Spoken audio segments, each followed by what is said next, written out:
bolo super, až na to, že som zastavil a v polke som odpálil vidlicu a v finále od polky som strašne robil chyby, no ale nakoniec sa mi to podarilo získať prvenstvo a som veľmi rád. Tak trať bola super, menšie ako také chyby, čo sú tam, stromy, žienky, čo tam chýbali, ale super, aj dĺžkou, aj náročnosťou určite.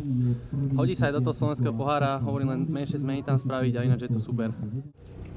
Lokalita nám bola ponúknutá, prišiel som sem, zvážil som to, bol to strmý kopec, veľký, v podstate nie moc dlhý, ale vedel som si to predstaviť, som to prebrúsil na motorke trošku po tom lese, že asi by sa tu dalo niečo dobré postaviť a ja myslím, že sa nám podarilo celkom dobré dielo.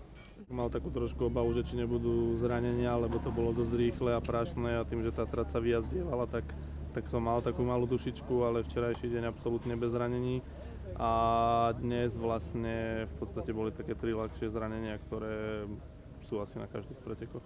Časť na pretekoch si myslím, že bola veľkým sklamaním, ale bolo to spôsobené aj tým, že v podstate boli preteky, ktoré kolidovali, bol európsky pohár. Som spokojný, lebo máme nejaký tým ľudí, s ktorými spolupracujeme dlhodobo a spolupracuje sa mi s nimi dobre a myslím si, že nám to funguje celé. Najbližšia akcia, ktorú my budeme ako organizovať, čo sa týka pre bikerov, tak bude v podstate 8-hodinový zjazd v Jasnej, na ktorú by sme chceli všetkých jazdcov pozvať.